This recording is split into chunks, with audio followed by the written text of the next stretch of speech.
وَقُلْ جَاءَ الْحَقُّ وَزَهَقَ الْبَاطِلُ إِنَّ الْبَاطِلَ كَانَ زَهُوقًا۔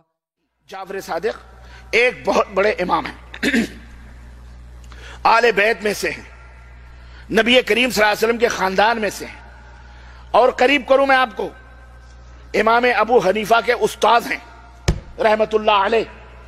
جعفر صادق امام ابو حنیفہ رحمت اللہ علیہ کے استاد ہیں۔ اور قریب کروں میں آپ کو، جاؤ تاریخ کے پنے اٹھا کے دیکھو امام جعفر صادق کا 22 رجب سے کیا تعلق ہے۔ کیا امام جعفر صادق 22 رجب کو پیدا ہوئے؟ کیونکہ دن جو منائے جاتے ہیں کسی کی موت پر منائے جاتے ہیں یا کسی کی پیدائش پہ منائے جاتے ہیں، یا کوئی بہترین کوئی انعام یا کوئی چیز پاتا ہے اس دن کو اس دن میں منایا جاتا ہے کہ نہیں ہے؟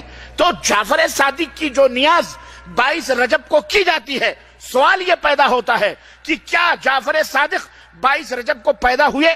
کیا جعفر صادق 22 رجب کو وفات پائے؟ یا جعفر صادق کا کیا تعلق ہے 22 رجب سے؟ جاؤ میرے عزیزو، تاریخ ڈھونڈ ڈالو، تلاش کر ڈالو، کھنگھار ڈالو، تمہیں کہیں بھی 22 رجب کو جعفر صادق کا نہ نام ملے گا، نہ پیدا ہوئے، نہ مرے، نہ انہیں کوئی کسی پوزیشن کوئی حاصل ہوئی۔ جعفر صادق کا 22 رجب سے کوئی تعلق نہیں۔ پھر 22 رجب کو جعفر صادق کے نام پر پوڑیاں، سوہاریاں اور مٹھائیاں کھائی جاتی ہیں۔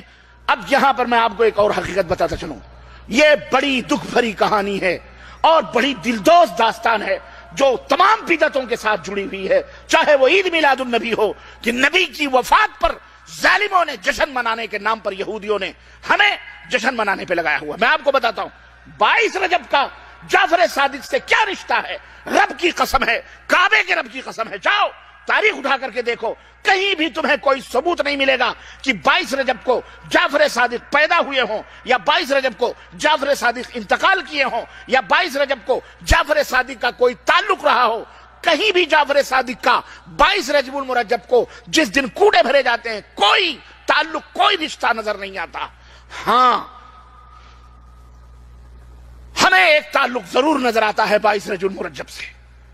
22 رجب المرجب کا جب ہم مطالعہ کرتے ہیں تو ہمیں ایک رشتہ آتا ہے، ایسی دلدوز کہانی، ایسی شخصیت عالم اسلام کی جیسی عظیم شخصیت خلفائے راشدین کے بعد اور عظیم حکمران خلفائے راشدین کے بعد نہ کوئی پیدا ہوا اور شاید قیامت تک کوئی پیدا ہو سکے۔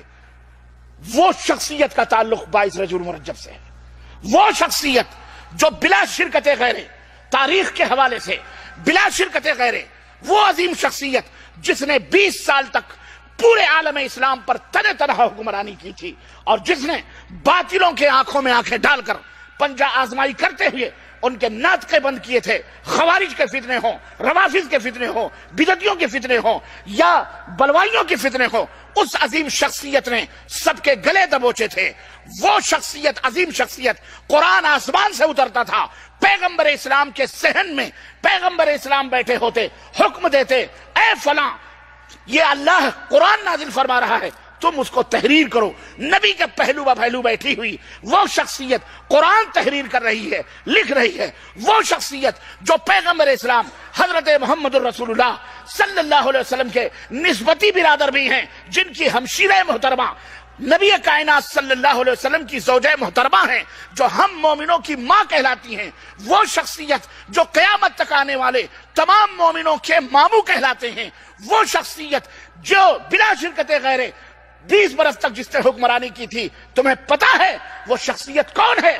وہ شخصیت امیر المومنین امیر معاویہ بن ابی سفیان رضی اللہ تعالیٰ عنہ کی شخصیت ہے، جو 22 رجب المرجب کو جن کی وفات ہوئی ہے، انتقال ہوا ہے، ان کو امت مسلمہ یتیم ہوئی ہے، جن کی وفات سے اتنا بڑا صدمہ پہنچا ہے امت کو کہ حضرت عبداللہ ابن عباس خانہ کعبہ میں دسترخوان بچھائے ہوئے اپنے ساتھیوں کے ساتھ بیٹھ کر کھانے پر ابھی بیٹھے ہی تھے کہ خبر ملتی ہے، دمشق سے آنے والا شخص خبر دیتا ہے کہ آج امیر المومنین امیر معاویہ کی وفات ہو گئی ہے، کاتب وحی اس دنیا سے رخصت ہو چکا ہے، امت کا، لوگوں کا ماموں، مومنوں کا ماموں اس دنیا سے رخصت ہو چکا ہے، امیر معاویہ کا انتقال ہو چکا ہے۔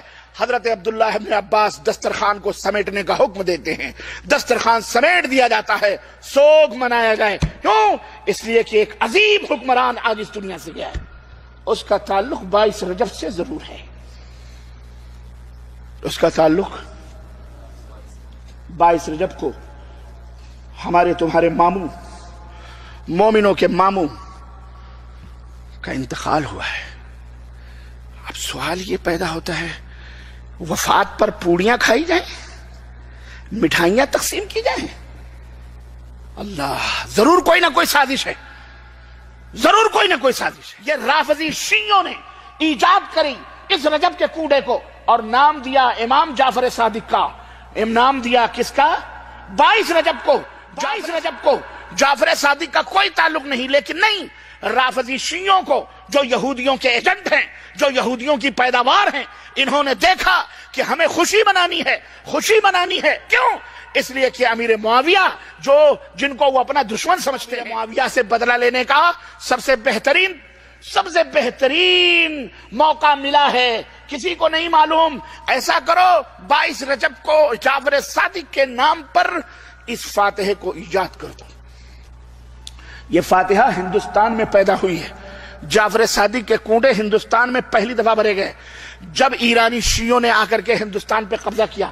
بابر کے زمانے میں، ہمایوں کے زمانے میں بھاگا تھا نا یہ بھارت سے، اور جا کے ہندوستان میں 50,000 ایرانی شیعہ ملے، 50,000 فوجیوں کی ڈریس میں ان کے علماء ہندوستان کے اندر آ کر کے اپنے مذہب کو پھیلانے کے لیے انہوں نے اس طرح سے تعویذ، گنڈے، پلیتے، درگاہ، مزار، قبر، یہ تمام سب الا بلا اور جو نیاز اور فاتح اور دیگر چیزیں، جو یہ سب صوفی تصوف، یہ سب انہوں نے ایجاد کیا. یہ وہ سب انہوں نے ایجاد کیے مسلمانوں کو جو اہل سنہ والجماعت ہے ان کو گمراہ کرنے کے لیے. سادے سودے لوگ ان کے ایجنٹ بن گئے، کھانے پینے والے بن گئے، کھانے پینے کے لیے پیدا ہوئے. انہوں نے جعفر صادق کے نام سے امام امیر المومنین حضرت امیر معاویہ کی وفات پر خوشیاں منانے کے لیے کس کے؟ امام امیر المومنین حضرت امیر معاویہ کی موت پر خوشیاں منانے کے لیے پوریاں اور مٹھائیاں کھلائی گئیں، اور وہ خود کھاتے کھاتے عام مسلمانوں کو بھی اس میں لپیٹ میں لے لیا. ہندوستان میں یہ فاتحہ چل پڑی. اب سوال ایک اور پیدا ہوتا ہے کہ جب ان کو یہ کام کرنا ہی تھا تو کسی اور شیعہ امام کا نام پیش کر دیتے. امام جعفر صادقی کا نام کیوں پیش کیا گیا؟ ہاں دیکھیں باریکی.